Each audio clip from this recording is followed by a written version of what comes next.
ಮಿತ್ರರಿಗೆ ಪತ್ರಿಕಾಗೋಷ್ಠಿಗೆ ಸ್ವಾಗತವನ್ನು ಕೊಡ್ತೀನಿ. ಈ ಪತ್ರಿಕಾಗೋಷ್ಠಿಯಲ್ಲಿ ಕೆಆರ್ಎಸ್ ಪಕ್ಷದ ಗೌರವಾಧ್ಯಕ್ಷರಾದ ರವಿಕೃಷ್ಣ ರೆಡ್ಡಿ ಅವರಿದ್ದಾರೆ, ಪಕ್ಷದ ರಾಜ್ಯ ಉಪಾಧ್ಯಕ್ಷರಾದಂತಹ ಮಂಜುನಾಥ್ ಅವರಿದ್ದಾರೆ, ಪಕ್ಷದ ರಾಜ್ಯ ಕಾರ್ಯದರ್ಶಿಗಳಾದಂತಹ ಮೂರ್ತಿರವರು, SC/ST ಘಟಕದ ಪ್ರಧಾನ ಕಾರ್ಯದರ್ಶಿ ನರಸಿಂಹರಾಜರವರು, ಜಿಲ್ಲಾ ಉಪಾಧ್ಯಕ್ಷರಾದಂತಹ ಪ್ರದೀಪ್ ಕುಮಾರ್ ಹಾಗೂ ಜಿಲ್ಲಾ ಉಪಾಧ್ಯಕ್ಷ ಪ್ರಧಾನ ಕಾರ್ಯದರ್ಶಿಗಳಾದ ರಘುನಾಥ್ ಅವರು ರಾಜ್ಯದಿದ್ದಾರೆ. ಈಗ ನನ್ನ ಹೆಸರು ಜೀವನ್ ಅಂತ ಹೇಳಿ ಕೆಆರ್ಎಸ್ ಪಕ್ಷದ ರಾಜ್ಯ ಜಂಟಿ ಕಾರ್ಯದರ್ಶಿ ಹಾಗೂ ಮಾಧ್ಯಮ ಸಂಯೋಜಕ. ಈಗ ಪತ್ರಿಕಾಗೋಷ್ಠಿ ಉದ್ದೇಶಿಸಿ ಗೌರವಾಧ್ಯಕ್ಷ ಮಾತಾಡಬೇಕು. ತುಮಕೂರಿನ ಎಲ್ಲ ಮಾಧ್ಯಮ ಮಿತ್ರರಿಗೆ ನಮಸ್ಕಾರ. ಇಷ್ಟೊತ್ತು ನಮ್ಮನ್ನ ಪರಿಚಯ ಮಾಡಿಕೊಟ್ಟಂತವರು ನಿಮ್ಮದೇ ಜಿಲ್ಲೆಯ ತುರುವೇಕೆರೆ ತಾಲೂಕಿನ ಮೂಲದವರು ಜೀವನ್ ಅಂತ.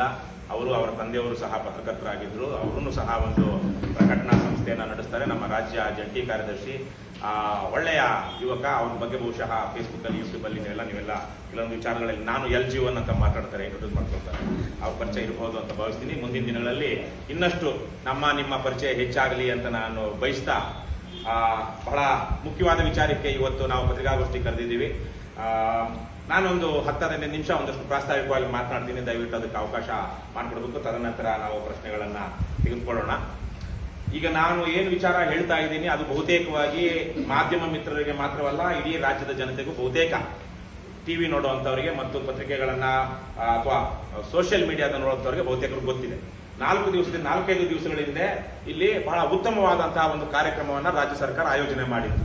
ಜಿಲ್ಲಾ ಉಸ್ತುವಾರಿ ಸಚಿವ, ಹಾಲಿ ಗೃಹ ಸಚಿವರಾಗಿರುವಂತಹ ಪರಮೇಶ್ವರ್ ಅವರ ನೇತೃತ್ವದಲ್ಲಿ ಒಂದು ಜನಸ್ಪಂದನ ಕಾರ್ಯಕ್ರಮವನ್ನು ಇಲ್ಲಿ ಒಂದು AC ರೂಮ್ ಅಲ್ಲಿ, ಬಹಳ ದೊಡ್ಡ ಹಾಲಲ್ಲಿ, ಗ್ರಂಥಾಲಯ ಅನ್ಸುತ್ತೆ, ನಾನು ಹೋಗಿಲ್ಲ ಅದಕ್ಕೆ, ಆದ್ರೆ AC ಇರುವಂತಹದ್ದು ಅಂತ ಹೇಳ್ತಾ ಇದ್ರು. ಅಲ್ಲಿ ಜನಸ್ಪಂದನ ಕಾರ್ಯಕ್ರಮ ಆಯೋಜನೆ ಮಾಡಲಾಗಿತ್ತು ಅಂತ ಮಾಹಿತಿ ಬಂದಿದೆ. ಆವತ್ತಿನ ಕಾರ್ಯಕ್ರಮದಲ್ಲಿ ಸಾಕಷ್ಟು ಜನ, ಸಾವಿರಾರು ಜನ ಆ ಕಾರ್ಯಕ್ರಮದಲ್ಲಿ ತಮ್ಮ ಕುಂದುಕೊರತೆಗಳನ್ನು ಹೇಳ್ಕೊಳ್ಳೋದಕ್ಕೆ ಮನವಿ ಪತ್ರಗಳ ಸಮೇತವಾಗಿ ಅಲ್ಲಿ ಬಂದಿದ್ರು. ಅದರಲ್ಲಿ ಆಚೆನೋ ಒಂದಷ್ಟೇನೋ ಒಂದ್ ಸ್ವಲ್ಪ ಕಿರಿಕಿರಿ ಆಯ್ತು. ಒಳಗಡೆ ಹೋದಾಗಲೂ ಒಬ್ಬ ಮಹಿಳೆ ಜೊತೆಗೆ ಒಬ್ಬ ವಯೋವೃದ್ಧರನ್ನ ನಿಲ್ಲಿಸಿ ಮಾತನಾಡಿ ಸರಿಯಾಗಿ ಸ್ಪಂದಿಸ್ತಿಲ್ಲ ಅನ್ನುವಂಥದ್ದು ಬಂತು. ಆದ್ರೆ ಇವೆಲ್ಲ ಇಂತಹ ಒಂದು ಸರ್ಕಾರಿ ಕಾರ್ಯಕ್ರಮದಲ್ಲಿ ಇರುವಂತಹದ್ದೇ. ಅವು ಆ ವ್ಯಕ್ತಿಗಳ ಸಂವೇದನೆಗಳ ಮೇಲೆ ತೋರಿಸುತ್ತೆ. KRS ಪಕ್ಷದ್ದೇನಾಯ್ತು ನಿಮಗೆ ಗೊತ್ತಿರುವ ಹಾಗೆ, ಆವತ್ತು ಒಂದು ಮನವಿ ಪತ್ರ ಕೊಡೋದಕ್ಕೆ ನಿಮಗೆ ಕೊಟ್ಟಿರುವಂತಹ ಪತ್ರಿಕಾ ಟಿಪ್ಪಣಿಯಲ್ಲಿ 4 ಪುಟಗಳ 3 ಮನವಿ ಪತ್ರಗಳಿದೆ. ಆ ಮನವಿ ಪತ್ರಗಳನ್ನ ಕೊಡೋದಿಕ್ಕೆ ಅದು ಯಾವುದೇ ಸ್ವಂತ ವೈಯಕ್ತಿಕ ಕೆಲಸದ್ದಲ್ಲ, ಅದು ಸಾರ್ವಜನಿಕ ಹಿತದಲ್ಲಿರುವಂತಹದ್ದು. ಕೊಡೋದಿಕ್ಕೆ ನಮ್ಮ ಪಕ್ಷದ ರಾಜ್ಯ ಕಾರ್ಯದರ್ಶಿ ಮಲ್ಲಿಕಾರ್ಜುನ್ ಭಟ್ರಳ್ಳಿ ಅಂತ, ಅವರು ತುಮಕೂರು ಭಾಗದಲ್ಲಿ ಅಲ್ಲದೆ ಇದ್ರು ತಿಪ್ಟೂರು, ಚಿಕ್ಕನಾಯಕನಹಳ್ಳಿ ಭಾಗದಲ್ಲಿ ಸಾಕಷ್ಟು ಕೆಲಸ ಮಾಡಿರುವಂತಹ, ನಮ್ಮ ಲಂಚ ಮುಕ್ತ ಕರ್ನಾಟಕ ನಿರ್ಮಾಣ ವೇದಿಕೆ ಅಂತ ಏನಿದೆ ಅದರ ಹಿಂದಿನ ಅಧ್ಯಕ್ಷರು ಆಗಿದ್ದಂಥವರು. ಜೊತೆಗೆ 2019ರ ಚುನಾವಣೆಯಲ್ಲಿ ತುಮಕೂರು ಲೋಕಸಭಾ ಕ್ಷೇತ್ರದಿಂದ ಸ್ಪರ್ಧೆ ಮಾಡಿದ್ದಂಥವರು. ಕಳೆದ ವಿಧಾನಸಭಾ ಚುನಾವಣೆಯಲ್ಲಿ ಚಿಕ್ಕನಾಯಕನಹಳ್ಳಿ ವಿಧಾನಸಭಾ ಕ್ಷೇತ್ರದಿಂದ ಸ್ಪರ್ಧೆ ಮಾಡಿದ್ದಂಥವರು. ಆ ಭಾಗದಲ್ಲಿ, ಚಿಕ್ಕನಾಯಕನಹಳ್ಳಿ ಭಾಗದಲ್ಲಂತೂ ಸಾಕಷ್ಟು ಜನಪರ ಹೋರಾಟಗಳನ್ನ ಮಾಡಿ ಆ ಭಾಗದಲ್ಲಿ ಬೇರೆ JCB ಪಕ್ಷಗಳ ರಾಜಕಾರಣಿಗಳಿಗೆ ಹೊರತುಪಡಿಸಿ ಒಂದು ಸ್ಥಾನ ಮತ್ತು ಮಾನವನ್ನ ಪಡ್ಕೊಂಡಿರುವಂತಹವರು. ಅವರು ಅವತ್ತು ಜನಸ್ಪಂದನ ಕಾರ್ಯಕ್ರಮ ನಡೀತಾ ಇದೆ. ಬಹಳ ಮುಖ್ಯವಾಗಿ 3 ವಿಚಾರಗಳ ಬಗ್ಗೆ. ಒಂದು, ಈ ಜಿಲ್ಲೆಗೆ ಒಂದು ಮೆಡಿಕಲ್ ಕಾಲೇಜ್ ಬೇಕು. ಎರಡನೇದು, ಗಣಿಬಾಧಿತ ಏನು ಅದು ಅದ್ರ ಹೆಸರು ಮರ್ತೋಯ್ತು, ನಾನು ಬಂದೇ ಪ್ರೆಸ್ ಮೀಟ್ ಮಾಡಿದ್ದೆ. ಸುಮಾರು 30-40 ಸಾವಿರ ಕೋಟಿ ರೂಪಾಯಿಯ ಒಂದು ಹಣವನ್ನ ತೆಗೆದಿಡಲಾಗಿದೆ. ಯಾವುದರಲ್ಲಿ? ರಾಯಲ್ಟಿ ಹಣವನ್ನ, ಗಣಿಗಾರಿಕೆಯಿಂದ ಬಂದಂತಹ ರಾಯಲ್ಟಿಯನ್ನ. ಅದು ಆಯಾಯ ಜಿಲ್ಲೆ ಅಥವಾ ತಾಲೂಕುಗಳಲ್ಲೇ ಖರ್ಚಾಗಬೇಕು ಅಂತಿದೆ. ಅದರಲ್ಲಿ ಒಂದಷ್ಟು ಅಕ್ರಮಗಳು, ಬರೀ ಸಿಮೆಂಟ್ ಹಾಕುವಂತ ಯೋಜನೆಗಳು ನಡೀತಾ ಇದೆ. ಅದರ ಬದಲಿಗೆ ಬೇರೆ ತರದ ಯೋಜನೆಗಳನ್ನ ಮಾಡಬೇಕು ಅನ್ನುವಂಥದ್ದು. ಮತ್ತು 3ನೇದಾಗಿ, ಇಲ್ಲಿರುವಂತಹ ಜಿಲ್ಲಾಧಿಕಾರಿ ಅವರ ಮೇಲೆ ನಾನು ನಿಮ್ಗೆ ಗೊತ್ತಿರಬಹುದು, ಇಲ್ಲೇ ಪ್ರೆಸ್ ಮೀಟ್ ಮಾಡಿದ್ದೆ, ಅವರು ಎಂತಹ ಭ್ರಷ್ಟೆ ಮತ್ತು ಅಯೋಗ್ಯ ಅನ್ನುವಂತಹದ್ದು. ಆ ಹುದ್ದೆಯಲ್ಲಿರುವುದಕ್ಕೆ ಜಿಲ್ಲಾಧಿಕಾರಿ ನಾಲಾಯಕ. ಯಾಕಂದ್ರೆ ಅವರದೇ ಅಧೀನದಲ್ಲಿರುವಂತಹ ವ್ಯಕ್ತಿ ಅವರ ಸಹಿಯನ್ನ, ಡಿಜಿಟಲ್ ಸಹಿಯನ್ನ ದುರುಪಯೋಗ ಮಾಡಿಕೊಂಡು ಅವರು ಸಸ್ಪೆಂಡು ಆಗದೆ, ಇವರು ಟ್ರಾನ್ಸ್ಫರ್ ಆಗದೆ ಇರುವಂತದ್ದು ನಾವು ನೋಡಿದ್ವಿ. ಅದೇ ತರೀಕೆ ಇಲ್ಲಿ ತುಮಕೂರು ಭಾಗದಲ್ಲಿ, ತುಮಕೂರು ಜಿಲ್ಲೆಯಲ್ಲಿ ಇರುವಂತಹ SPನೂ ಸಹ ಅವರು ತಮ್ಮ ಅಧೀನ ಅಧಿಕಾರಿಗಳನ್ನ ರಕ್ಷಣೆ ಮಾಡ್ತಾ ಇದ್ದಾರೆ. ಭ್ರಷ್ಟರನ್ನ ಮತ್ತು ಕ್ರಿಮಿನಲ್ ಮನೋಭಾವದ ಅಧಿಕಾರಿಗಳನ್ನ. ಉಳಿಯಾರ್ನಲ್ಲಿ ನಡೆದಂತಹ ಲಾಕಪ್ ಇಂದ ಹೊರಗೆ ಅವರು ಪ್ರಾಣ ಬಿಟ್ಟಿದ್ದು.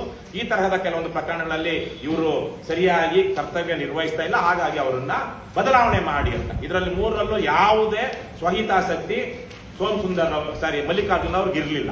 ಮತ್ತು ಅಲ್ಲಿ ಇದ್ದಂಥವ್ರು, ಅವರ ಜೊತೆಗೆ ಇದ್ದಂಥವ್ರು ನಮ್ಮ ಪಕ್ಷದ ಇನ್ನೊಬ್ಬ ಉಪಾಧ್ಯಕ್ಷರಾಗಿರುವಂತಹ, ರಾಜ್ಯ ಉಪಾಧ್ಯಕ್ಷರಾಗಿರುವಂತಹ ಸೋಮಸುಂದರ್ ಅವರು, ಮೈಸೂರಿನವರು.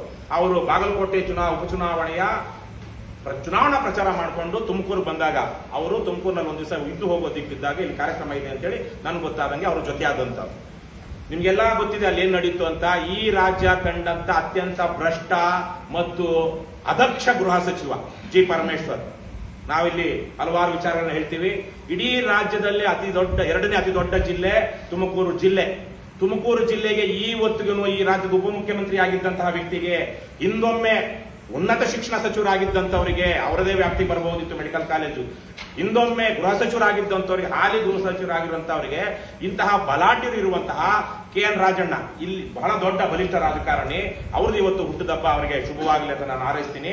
ಇಂತಹ ದೊಡ್ಡ ದೊಡ್ಡ ವ್ಯಕ್ತಿಗಳಿರುವಂತಹ ತುಮಕೂರು ಜಿಲ್ಲೆಗೆ ಒಂದು ಸರ್ಕಾರಿ ಮೆಡಿಕಲ್ ಕಾಲೇಜು ತರುವಂತಹ ಮನಸ್ಥಿತಿ ಆಗಲಿ, ಚಿತ್ತಶುದ್ಧಿ ಆಗಲಿ, ಪ್ರಾಮಾಣಿಕತೆ ಆಗಲಿ, ಜನಪರ ಕಾಳಜಿ ಆಗಲಿ ಇಲ್ಲದೆ ಇರುವಂತವರು ಇವತ್ತಿನ ತುಮಕೂರು ಜಿಲ್ಲಾ ಉಸ್ತುವಾರಿ ಸಚಿವ ಜಿ ಪರಮೇಶ್ವರ್ ಅವರು.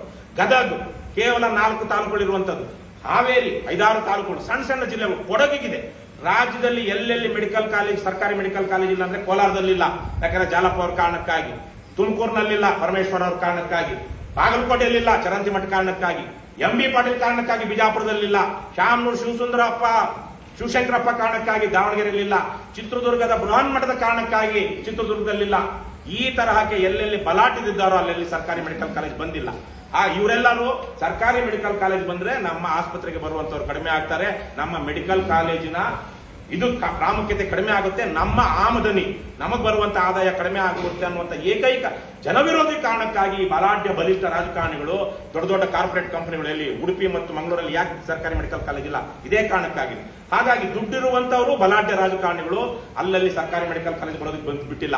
ಬೀದರಲ್ಲಿದೆ, ರಾಯಚೂರಲ್ಲಿದೆ, ಗುಲ್ಬರ್ಗದಲ್ಲಿದೆ, ಕಾರವಾರದಲ್ಲಿದೆ, ಬೇರೆ ಬೇರೆ ರಾಜ್ಯದ ಯಾವುದೇ ಸಣ್ಣ ಸಣ್ಣ ಜಿಲ್ಲೆ ತಗೊಳ್ಳಿ, ಒಂದು 10-12 ಕಡೆ ಬಿಟ್ರೆ ಇನ್ನೆಲ್ಲ ಕಡೆ ಬಂದಿದೆ. ಇಂತಹ ಒಂದು ಅದಕ್ಷ ಗೃಹ ಸಚಿವರು ಪರಮೇಶ್ವರ್ ಅವರು ಆವತ್ತು ಅವರು ನಡೆದುಕೊಂಡದ್ದಂತನ್ನು ನೇರವಾಗಿ ಅಲ್ಲಿ ನೀವೆಲ್ಲ ಮಾಧ್ಯಮದವರು ಇದ್ರಿ, ಎಲ್ಲ ಗೊತ್ತಿರುವಂತದ್ದು. ನನ್ನ ವಿಚಾರ ಒಂದಷ್ಟು ಹೇಳ್ತೀನಿ. ಮಾಧ್ಯಮದವರು ಇದ್ರಿ, ಕೇವಲ ಒಬ್ರಿಬ್ರಲ್ಲ, ಸಾರ್ವಜನಿಕ ಸಭೆ ಅದು, 1000 ಜನ ಸಾರ್ವಜನಿಕರು ವಿಡಿಯೋ ಮಾಡ್ತಾ ಇದ್ರು.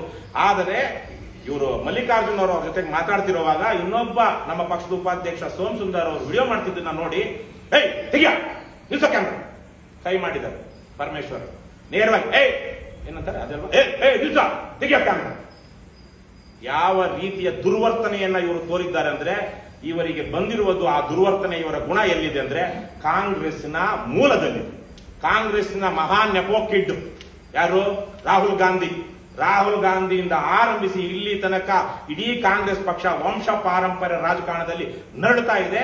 ಆ ಪಕ್ಷಗಳಲ್ಲಿ ಅದೆಷ್ಟೇ ಅಲ್ಲ, ನಮ್ಮ ಕರ್ನಾಟಕದಲ್ಲಿ JCB ಅಂತ ನಾವೇನ್ ಹೇಳ್ತೀವಿ, ಕಾಂಗ್ರೆಸ್, ಬಿಜೆಪಿ, JDS, 3 ಪಕ್ಷಗಳಲ್ಲಿ ವಂಶ ಪಾರಂಪರ್ಯ ರಾಜಕಾರಣದ ಎಂಟೈಟಲ್ಡ್ ಕಿಡ್ಸ್ ಇವತ್ತು ರಾಜ್ಯದ ರಾಜಕೀಯ ಅಧಿಕಾರವನ್ನ ಕೈಯಲ್ಲಿ ಹಿಡ್ಕೊಂಡಿದ್ದಾರೆ. ಪರಮೇಶ್ವರ್ ಅವರ ತಂದೆ ಗಂಗಾಧರಯ್ಯ ಅಂತ ಬಹಳ ಸಜ್ಜನರು, ಒಂದು ಆಗಿನ ಕಾಲದಲ್ಲಿ ಶಿಕ್ಷಣ ಸಂಸ್ಥೆಯನ್ನ ಕಟ್ಟಿದಂತವರು. ಅವರು ಕಟ್ಟಿದ ಶಿಕ್ಷಣ ಸಂಸ್ಥೆಯಲ್ಲಿಯೇ ಪರಮೇಶ್ವರ್ ಅವರು ಹೈಸ್ಕೂಲ್ ಓದಿರುವಂತಹದ್ದು, MLC ಆಗಿದ್ದಂತವರು, ಸಜ್ಜನರು, ಸಂಭಾವಿತರು. ಅವರ ಕುಟುಂಬದಲ್ಲಿ ಹುಟ್ಟಿದ ಕಾರಣಕ್ಕಾಗಿ ಪರಮೇಶ್ವರ್ ಅವರು ಇಲ್ಲಿ MLA ಆಗಿ ಮಿನಿಸ್ಟರ್ ಆದ್ರೆ ಹೊರತು ಇವರು ಯಾವುದೋ ದೊಡ್ಡ ಸಾಧನೆಯನ್ನ ಮಾಡಿ, ಜನಪರ ಹೋರಾಟವನ್ನ ಮಾಡಿ, ಜನರ ಕಷ್ಟಗಳಿಗೆ ಸ್ಪಂದಿಸಿ ಜನ ಅವರನ್ನು ಆಯ್ಕೆ ಮಾಡ್ಕೊಂಡಿದ್ದಲ್ಲ. ಗಂಗಾಧರಯ್ಯನವರು MLC ಆಗಿದ್ದ ಕಾರಣಕ್ಕಾಗಿ ಅವರ ಮಗ ಹೇಗೆ ಇವತ್ತು ಯತೀಂದ್ರ ಅನ್ನುವಂತ ಒಬ್ಬ ವ್ಯಕ್ತಿ MLC ಆಗಿದ್ದಾರೋ, Vijayendra Raghavendra ಅನ್ನುವಂಥವ್ರು MLA ಆಗಿದ್ದಾರೋ, Kumaraswamy ಆದಿಯಾಗಿ ಪ್ರಜ್ವಲ್ಲು, ಸೂರಜ್ಜು ಅನ್ನುವಂಥವರೆಲ್ಲ MLA MP ಗಳಾದ್ರು, ಅದೇ ತರಹಕ್ಕೆ ಇವತ್ತು ನೆಪೋಟಿಸಂ ಬೇಬೀಸ್ ಅಂತಾರೆ. ಅಂದ್ರೆ ಸ್ವಜನ ಪಕ್ಷಪಾತ, ಕುಟುಂಬ ರಾಜಕಾರಣ ಮಾಡುವಂತಾರೆ. ನೇಪಾಳದಲ್ಲಿ ಇಂತಹ ವ್ಯಕ್ತಿಗಳ ವಿರುದ್ಧ ಎದ್ದು ನಿಂತೆ ಯುವಕರಲ್ಲಿ ಇವತ್ತು ದಂಗೆ ಎದ್ದು ಅಲ್ಲಿ ಕ್ರಾಂತಿ ಮಾಡಿದ್ದು ಅಂತಹ ಪರಮೇಶ್ವರ್ ಅವರ ಬಗ್ಗೆ ಇನ್ನೊಂದೆರಡು ವಿಚಾರ ನಾನು ಹೇಳಬೇಕು, ತುಂಬಾ ನೋವಿನ ವಿಚಾರ.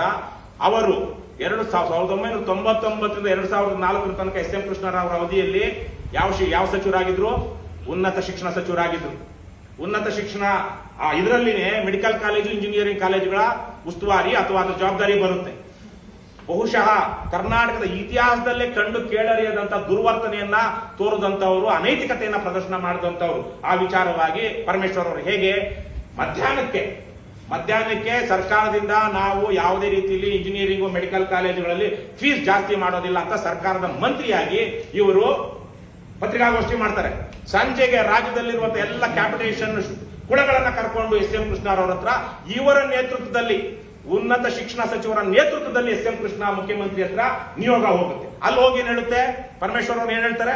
ನಮಗೆ ಮೆಡಿಕಲ್ ಕಾಲೇಜು, ಇಂಜಿನಿಯರಿಂಗ್ ಕಾಲೇಜ್ ನಡೆಸೋರಿಗೆ ನಮಗೆ ಕಷ್ಟ ಆಗಿದೆ, ಇಷ್ಟು ಕಡಿಮೆ ಫೀಸ್ ಅಲ್ಲಿ ನಡ್ಸಕ್ ಆಗೋದಿಲ್ಲ, ಫೀಸ್ ಜಾಸ್ತಿ ಮಾಡ್ತಾರೆ ಅಂತ. Conflict of interest.